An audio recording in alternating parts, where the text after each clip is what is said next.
ভব সাগর তারণ কারণ হে, নিরঞ্জন নিরাকার হে।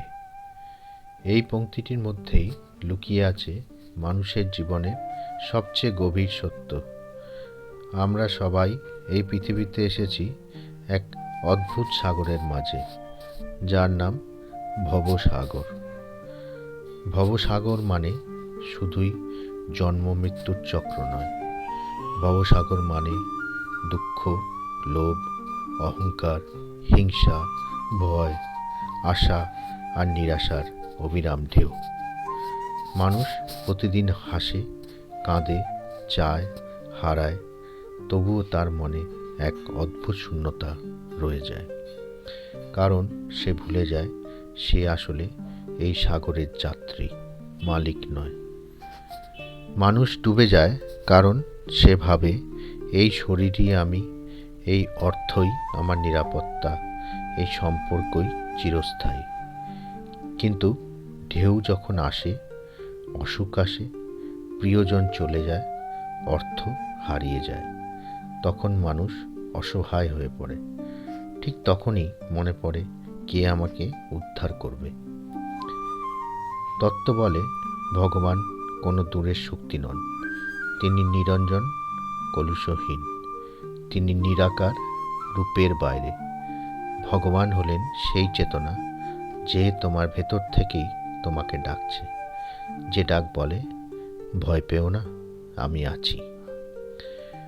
অনেকে ভাবে আমি ভালো মানুষ, আমি কাউকে ঠকাই না, তাহলেই যথেষ্ট।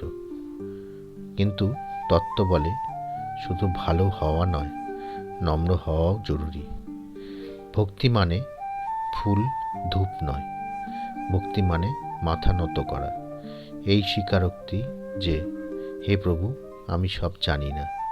যেদিন মানুষ এই কথাটা বুঝবে, সেদিন থেকেই তার তারণ শুরু হয়।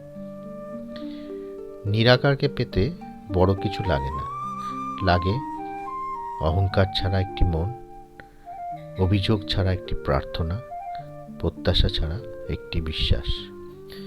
যখন তুমি বলো হে প্রভু, যা দাও তাই গ্রহণ, ঠিক তখনই তিনি নৌকা হয়ে ওঠেন। তত্ত্বগ্রন্থ বলে নামই হলো নৌকো।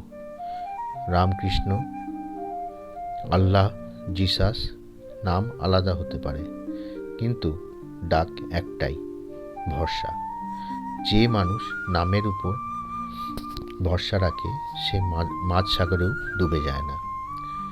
আজকের যুগে আমরা খুব ব্যস্ত, টাইম নেই, শান্তি নেই, ধৈর্য নেই।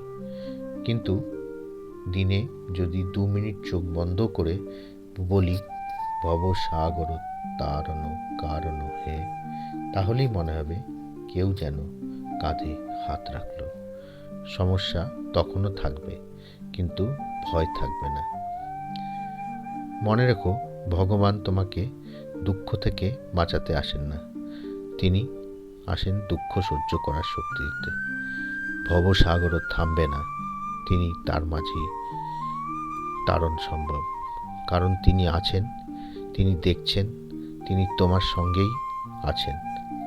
ভবসাগর তারণ কারণ হে, নিরঞ্জন নিরাকার হে। ধন্যবাদ।